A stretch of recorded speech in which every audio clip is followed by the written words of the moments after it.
Assalamualaikum warahmatullahi wabarakatuh teman-teman. Salam sejahtera bagi kita semua. Perkenalkan kami dari kelompok 7 dengan anggota Yuni Anissa Widianti dengan NPM 08 dan Danik Indah Sukmawati dengan NPM 017. Nah, di pertemuan kali ini kita akan membahas tentang mikronutrien. Nah, mikronutrien itu sendiri adalah nutrisi-nutrisi yang sifatnya itu atau bentuknya dan ukurannya itu mikro atau kecil. Poin pertama yang kita acu adalah nutrien yang terlibat dalam upaya mempertahankan fungsi sistem imun. Nah, kita sangat tahu ya bahwa sistem imun itu sangat berarti dan sangat penting untuk apa? Untuk melindungi tubuh dari bahaya yang disebabkan oleh infeksi, inflamasi, dan trauma. Nah, karena di situ sel-sel yang berperan dalam sistem imun itu akan melakukan pembelahan sel, maka pembelahan sel itu dipertahankan dalam kondisi normal agar terbentuk komponen-komponen seluler. Nah, makronutrien itu diperlukan untuk menghasilkan energi yang diperuntukkan untuk aktivitas metabolik sel. Nah, ketika sistem imun merespon terhadap serangan, kebutuhan energi pun otomatis akan meningkat, serta pertahanan oleh sistem imun melibatkan sejumlah protein seperti imunoglobin, sitokin, protein fase akut, dan substansi derivat lemak, atau biasanya kita kenal dengan contoh prostaglandin. Kemudian teman-teman juga di sini dicantumkan bahwa ketidakcukupan gizi mengganggu fungsi sistem imun dan kemampuannya untuk merespon. Hal ini tampak pada penderita malnutrisi ya. Nah, malnutrisi itu adalah kondisi gizi yang tidak seimbang. Malnutrisi itu bukan berarti hanya mengacu pada kondisi kekurangan asupan makanan atau undernutrition aja ya teman-teman, tapi juga bisa meliputi diet yang tidak seimbang atau kelebihan berat badan atau biasanya kita kenal dengan obesitas. Oke, resiko potensial radikal bebas dalam tubuh. Radikal bebas dan radikal yang berasal dari oksigen itu dianggap sangat berbahaya bagi tubuh karena keduanya itu adalah spesies yang sangat reaktif yang terdiri dari satu atau lebih elektron yang tidak berpasangan, sehingga sifatnya kalau tidak berpasangan maka sifatnya tidak stabil. Oke, mekanisme pertahanan oleh antioksidan. Jadi ada banyak ya antioksidan dalam berbagai kompartemen yang menjalankan fungsi perlindungan. Secara umum, antioksidan itu diartikan sebagai zat yang secara aktif dan secara signifikan dapat menunda atau sampai mencegah oksidasi substrat target. Biasanya ini akan dilakukan dengan cara membiarkan dirinya teroksidasi. Antioksidan membiarkan dirinya sendiri untuk teroksidasi. Nah, enzim-enzim yang ada di antioksidan endogen itu ada beberapa. Yang pertama ada superoksida dismutase yang meliputi zinc, tembaga, dan mangan untuk aktivitasnya. Nah, kebutuhan antar enzim ini dalam superoksida dismutase ini juga tergantung dari lokasi bekerjanya ya. Kemudian yang kedua ada glutation peroksidase yang sehubungan dengan namanya, glutation berarti memerlukan selenium dan glutation. Kemudian ada katalase yang juga menyingkirkan hidrogen peroksida. Hidrogen peroksida itu protein yang mengandung HEM. Oleh karena itu memerlukan zat besi seperti itu. Nah, faktor-faktor yang terlibat dalam pembentukan tulang. Jadi faktor yang terlibat dalam pembentukan tulang kan komposisinya ada tulang kortikal dan tulang trabekula atau tulang kompak sama spons. Nah, tulang juga terdiri atas matriks organik ekstraseluler. Kemudian tempat tersimpannya zat anorganik itu ada protein yang berperan sebagai regulasi mineralisasi tulang. Kemudian ada komponen mineral utama pada tulang, yaitu berupa kalsium dan fosfat. Nah, untuk protein yang berperan pada regulasi mineralisasi itu biasanya yang berperan aktif itu tergantung pada vitamin K seperti itu. Kemudian Yang ketiga ada unsur kelumit seperti magnesium, fluorida, dan strontium yang kadang-kadang bisa menggantikan kalsium. Oke, kita membahas mengenai mikronutrien. Selanjutnya apa hubungan atau keterlibatan antara nutrien dalam kesehatan tulang? Jadi di tulang itu ada beberapa aktivitas yang membutuhkan nutrien. Aktivitas-aktivitas itu antara lain seperti pembentukan tulang, ada resorpsi tulang, ada osteosit yang merupakan sel yang terbanyak ya yang tertanam di tulang. Nah, sel-sel ini tuh berperan pada regulasi metabolisme tulang. Untuk apa? Untuk pertumbuhan manusia atau makhluk hidup lain, perbaikan serta suplai kalsium ke dalam plasma. Kemudian ada variasi dalam proses remodeling dalam menyebabkan perubahan densitas dan massa tulang. Oke, poin selanjutnya ada peran kalsium dalam pembentukan tulang. Di sini disebutkan ada 5 poin, seperti menyehatkan tulang, mengatur kontraksi otot, berkontribusi dalam pembentukan dan pembekuan darah, mencegah kanker usus besar, dan yang terakhir adalah membantu perkembangan janin di dalam kandungan.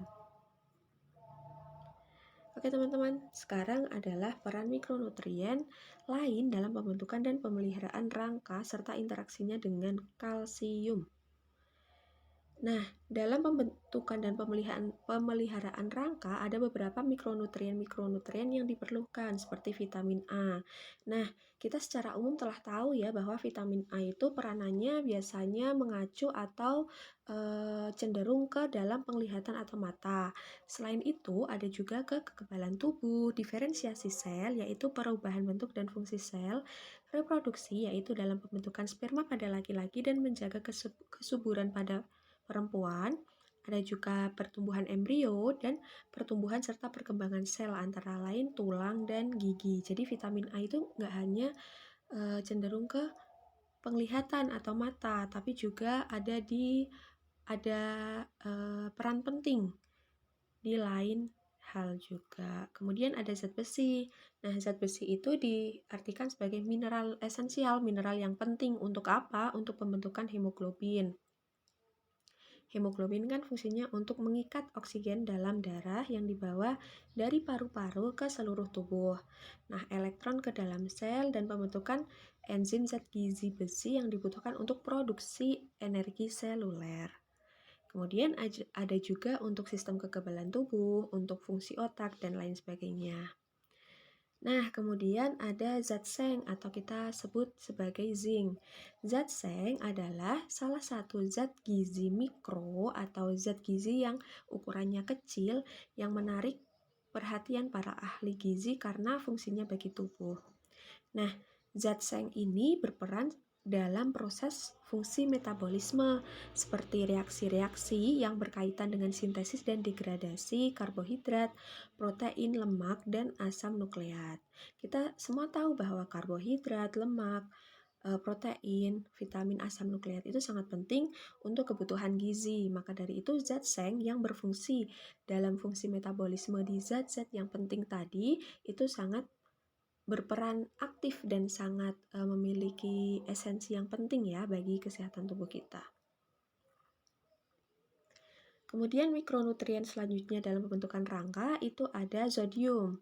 Zodium itu adalah komponen penting dalam sistem hormon tiroid, yaitu hormon yang mengatur tentang suhu tubuh, metabolisme dasar, reproduksi, pertumbuhan perkembangan, pembentukan sel darah merah, serta fungsi otot dan saraf. Nah, dalam darah, zodium itu bisa ditemui dalam bentuk bebas atau terikat dengan protein atau protein bond iodine. Nah, kemudian yodium itu biasanya dapat ditemukan atau sumber utama dari yodium itu ada di laut. Misalnya makanan-makanan laut seperti itu, ikan, udang, kerang, rumput laut itu mengandung zodium yang baik. Nah, tadi sudah peran mikronutrien dalam pembentukan rangka, sekarang adalah interaksi mikronutrien dengan kalsium. Menurut FKM UI pada tahun 2007, kalsium merupakan peran penting di dalam tubuh. Kalsium itu punya peran yang sangat penting, yaitu dalam pembentukan tulang dan gigi. dalam pengaturan fungsi sel dalam cairan ekstraseluler dan intraseluler. Nah, dalam hal apa saja? Ada di transmisi saraf, kontraksi otot, penggumpalan darah, dan menjaga permeabilitas membran sel. Selain itu, selain untuk dalam tulang dan gigi, kalsium juga mengatur pekerjaan hormon-hormon dan faktor pertumbuhan. Oke, poin selanjutnya yang kita bahas atau kita kupas pada pertemuan kali ini yaitu sumber-sumber alkohol dan jumlah yang dikonsumsi. Nah, alkohol itu dapat kita temui atau dapat kita buat dari proses fermentasi alkohol. Nah, fermentasi alkohol ini ada 3 tahap ya teman-teman. Yang pertama ada glikolisis. Glikolisis itu perubahan reaksi perombakan. Glikolisis berarti perombakan antara glukosa. Glukosa itu biasanya ditemui di sitoplasma. Yang mengandung apa? Mengandung asam pirufat, 2 ATP, dan 2 NADH. Yang kedua ada reduksi asam pirufat. Nah, setelah 2 asam pirufat dari proses glikolisis terbentuk, jadi glikolisis di poin pertama atau tahapan pertama itu nanti akan menghasilkan produk berupa asam pirufat.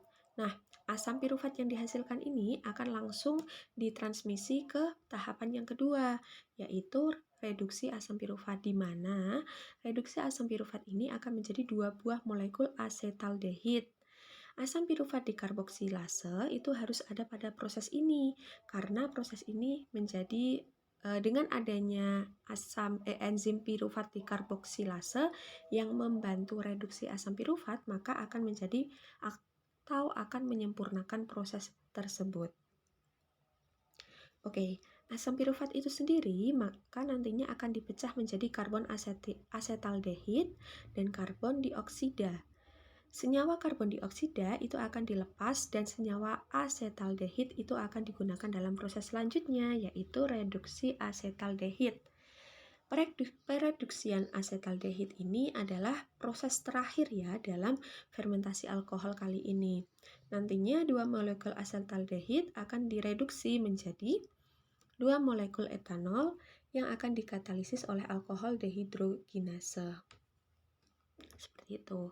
Nah, menurut Cox dan Lee, itu ada lebih dari 90% alkohol yang dikonsumsi.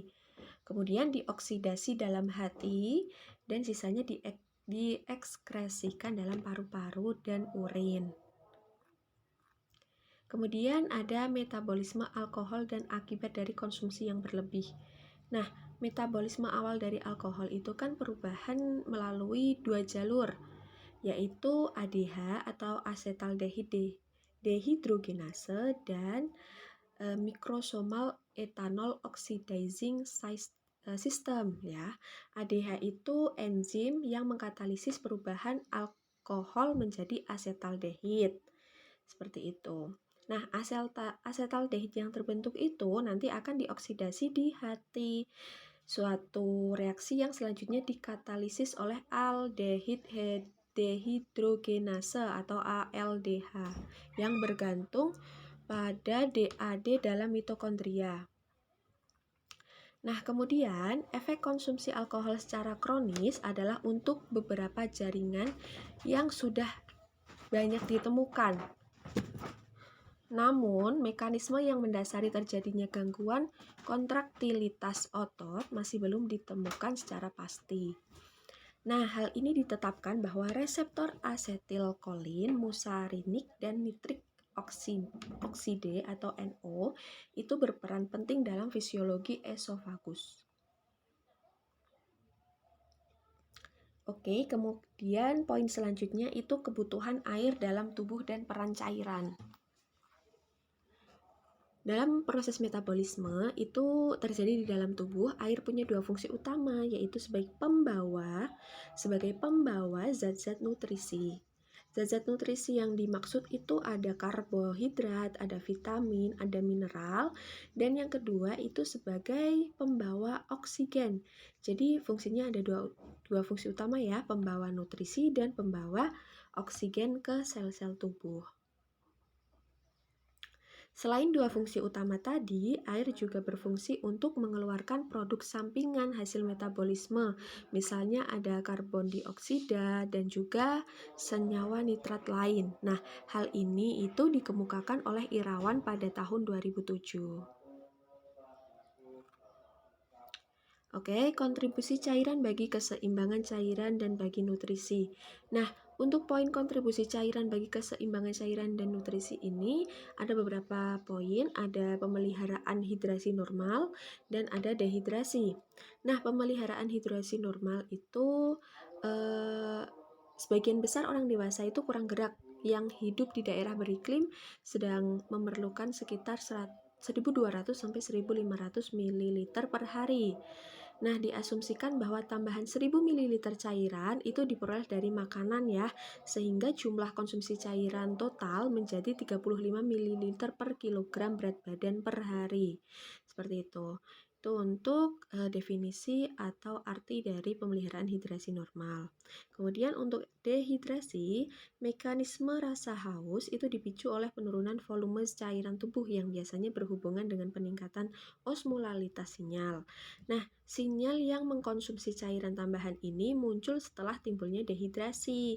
Jadi manusia mengalami dehidrasi atau mengalami gejala-gejala yang mengacu ke dehidrasi, maka ada sinyal-sinyal atau namanya peningkatan sinyal osmolalitas sinyal. Oleh karena itu, konsumsi cairan sebelum terjadi dehidrasi mungkin merupakan satu-satunya cara untuk mencegah dehidrasi. Nah, konsumsi cairan ini harus menjadi suatu kebiasaan sehingga dehidrasi dapat diminimalisir. Seperti itu.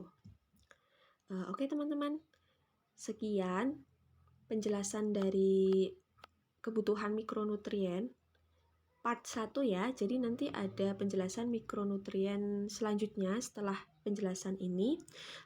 Kurang lebihnya kami mohon maaf. Sekian presentasi dari kelompok 7 untuk bab mikronutrien part 1. Sekian, terima kasih. Assalamualaikum warahmatullahi wabarakatuh.